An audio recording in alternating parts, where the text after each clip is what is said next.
Em dado momento, olhei para trás e vi a terra. Um pequeno crescente de luz azul, recuando à minha esquerda. Mais distante, o sol. Um respingar de chama branca, queimando vividamente contra o escuro. Um período indefinido transcorreu. Então, pela última vez, vi a terra. Um glóbulo contínuo de luz radiante, nadando na infinidade do éter. E lá estava eu, um frágil grão de poeira de alma, tremeluzindo silenciosamente pelo vácuo, afastado do azul distante, rumo à extensão do desconhecido. Sentiram a pegada, né?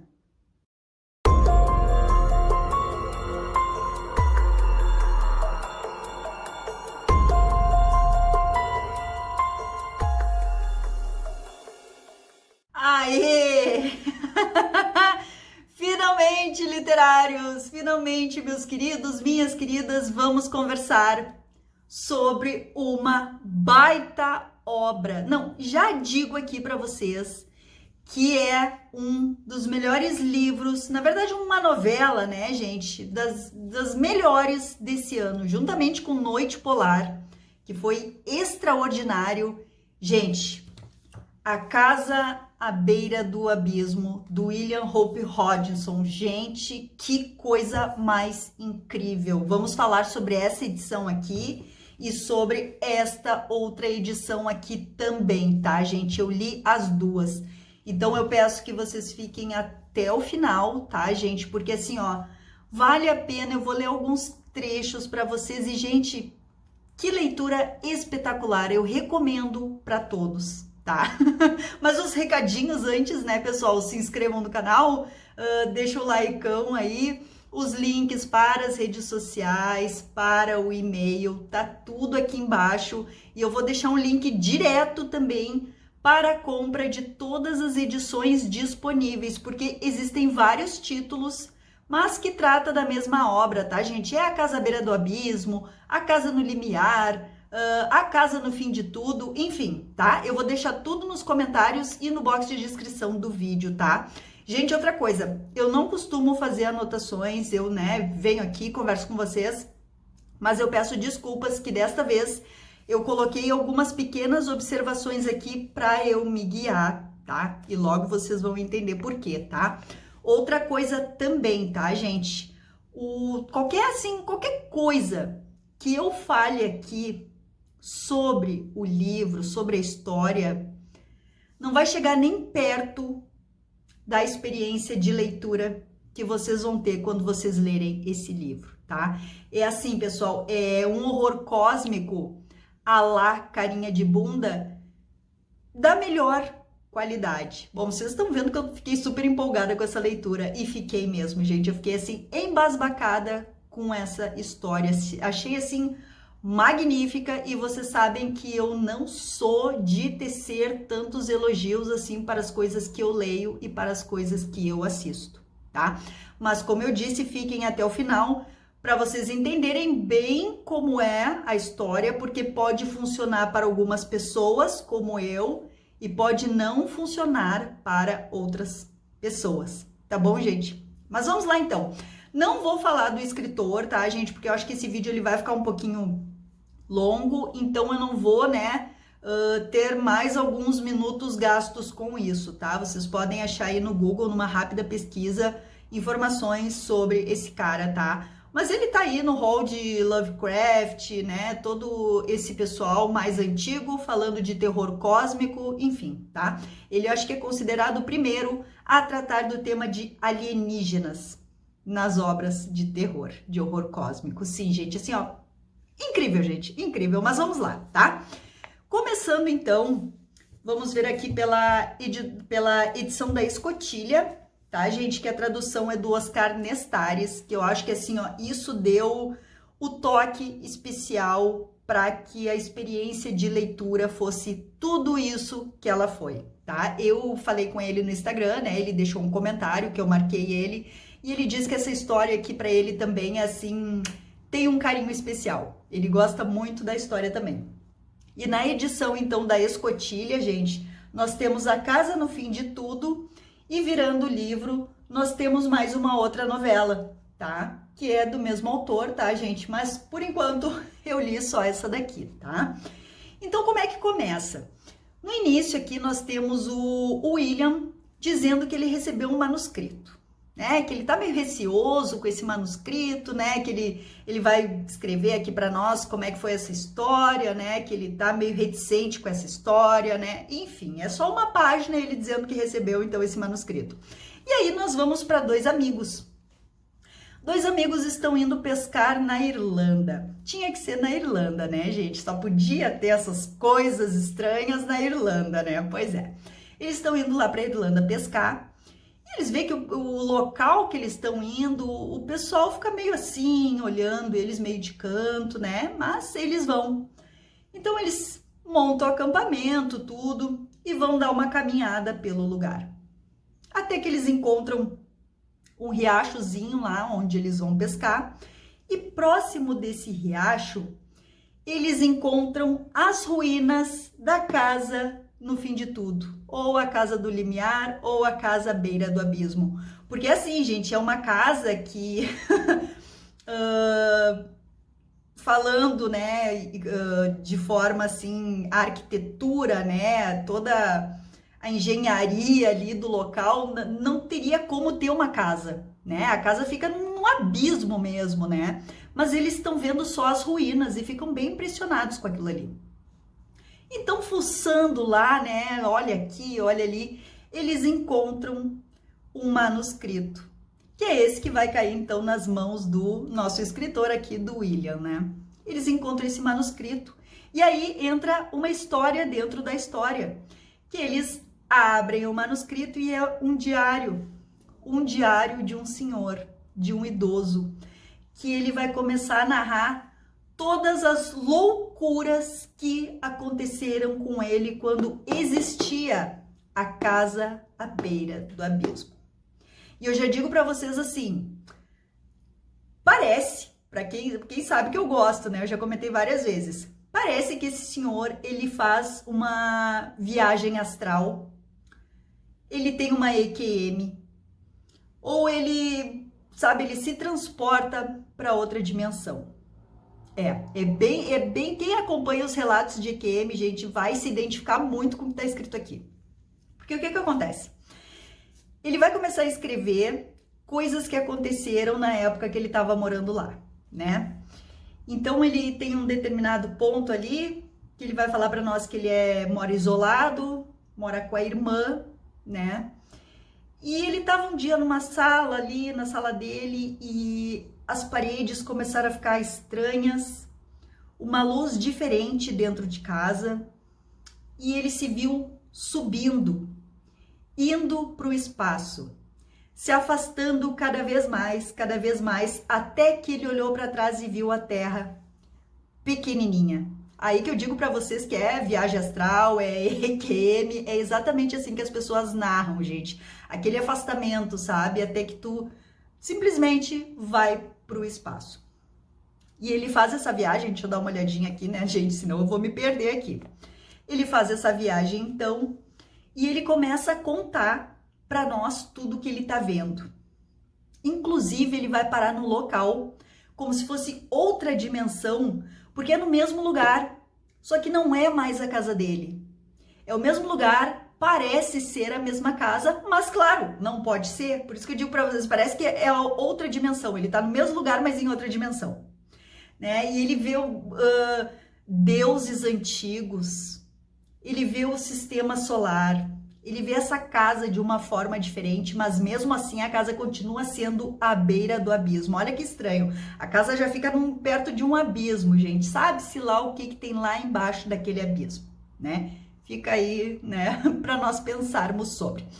Tá, então ele narra isso para nós, tudo muito tipo Lovecraft, gente, muito carinha de bunda. É aquela escrita um pouco truncada, amarrada, com detalhes, um pouco arrastada, Vocês viram no começo já a vibe da escrita, né? Então já vão tendo isso em mente, porque quem gosta de coisa mais ágil, veloz, fluida, pode ser que leia e não goste muito, tá? Mas a história, como história, é magnífica. Então ele faz toda essa viagem astral, no começo já aqui do relato dele, e dorme, gente. Ele, né, volta para casa e a irmã dele acorda ele depois de horas e horas e horas, né, que ele passou assim, dormindo, né? Então, deixa eu dar mais uma olhadinha aqui. Ele fica com aquilo na cabeça, né, do que aconteceu com ele. E ele tem um cachorrinho, o Pepper. Ele tá caminhando com o Pepper, né, pela propriedade, e tem um poço nesse lugar. Já não bastasse o abismo, ainda tem um poço. É tudo para complicar a vida, né, gente? Então ele vai nesse poço, junto com o cachorrinho, e alguma criatura ataca o cãozinho dele. Tipo, com garras, assim, que o cachorro fica bem ferido. E ele fica emputecido com aquilo, né, gente? Fica indignado. Tenta ir atrás para pegar a criatura, o gato do mato, ou sabe-se lá o quê, mas não encontra nada. Então ele volta para casa. E de noite, gente, ele tá na janela, olhando assim para a rua. Ele não vê uma criatura na janela. Que eu vou ler alguns trechos aqui para vocês. Gente, tem umas partes bem assustadoras. E ele olha pela janela e ele vê aquela criatura. E aí começa uma completa nóia na cabeça desse homem. Já tenham isso em mente também, porque assim como Carinha de Bunda deixa as histórias assim em dúvida para nós, aqui é a mesma coisa, gente. A gente não tem certeza se aquilo ali tá acontecendo, se é da cabeça dele, o que diabos está ocorrendo ali. A gente não tem a certeza dos fatos de que realmente é aquilo ali, exatamente como ele está falando, porque a irmã dele tem um comportamento meio estranho. A gente fica assim, tá, mas por que a irmã não se apavora tanto com certas coisas e fica no ar, sabe? A gente fica um pouco com dúvida. E ele vai nos falar também de uma amada que ele teve, que aparentemente morreu. Então eu acho que aí são duas chaves, tá, pra gente entender essa história, o comportamento da irmã e essa namorada dele que morreu. A gente não sabe nem se era namorada, se era noiva, o que era, mas ele fala desse amor dele que ele não tem mais. E aí no fim, que eu vou falar pra vocês também aqui, não vou dar spoiler, mas no fim a gente tem mais uma chave, que é para tentar compreender o que pode ter acontecido ali ou o que estava acontecendo na cabeça desse senhor que a gente não sabe nem o nome. Mas enfim, gente, é uma história assim magnífica, muito, muito boa. Então, gente, deixa eu ver aqui. Ele começa a ir atrás desses animais, ele chama de suínos. Aqui nesse outro é até engraçado porque ele fala brutos, a tradução aqui tá como brutos. E aqui é bestas, se eu não me engano, as bestas, que parecem uns porcos meio humanos. E ele trava uma batalha, então, querendo descobrir, querendo procurar onde essas criaturas estão, se eles estão no poço, até na adega da casa dele. Ele vai atrás, porque as criaturas podem estar tentando entrar pela adega. Inclusive, eles sofrem um ataque. Ele tranca a casa, ele fica com uma espingarda na janela, porque as criaturas começam a se jogar, gente, nas portas. Lá numa certa noite. Olha só que loucura, gente. E ele descrevendo, assim, os detalhes. Perfeito, pessoal, perfeito.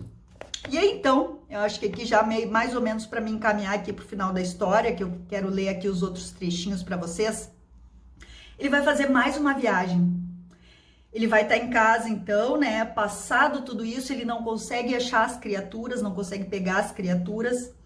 Ele vai fazer outra viagem astral, digamos assim, onde ele vai ver um sistema solar completamente mudado, gente. A velocidade do Sol passando rápido.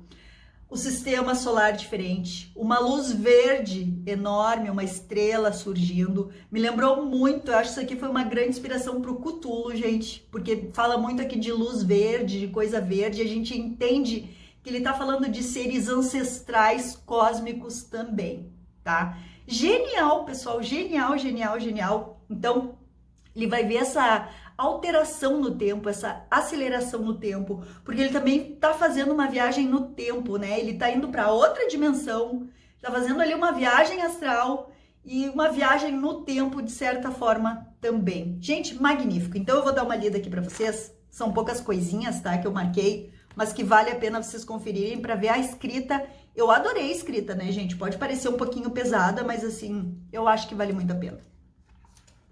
Então aqui, quando ele vai falar das criaturas, olha só. Um porco, por Deus, eu disse, e me levantei. Até que vi aquilo melhor, e não se tratava de um porco coisa nenhuma. Somente Deus sabe o que era aquilo.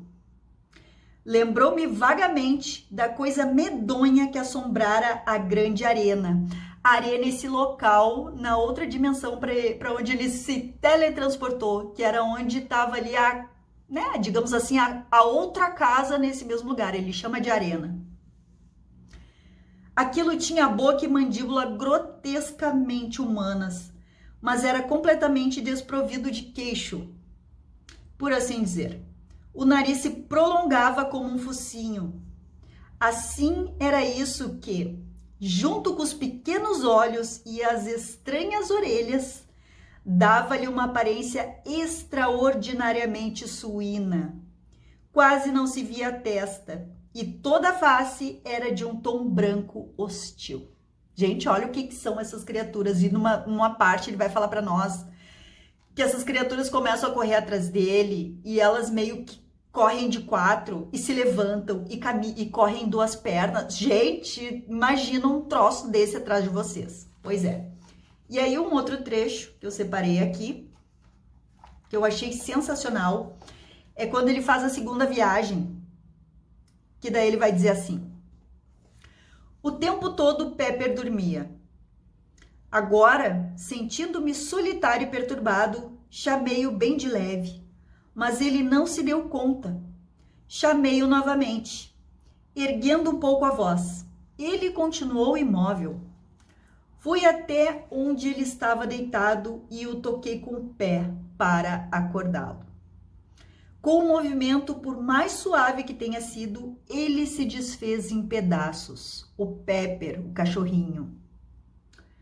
Foi isso que aconteceu. Ele literalmente se desintegrou em uma pilha apodrecida de ossos e poeira. Claro, gente, nessa outra dimensão, o Sol ele vê girar numa velocidade assim louca, frenética. O tempo passa muito rápido. Até que ele vai se olhar no espelho aqui na outra página, continuando esse relato.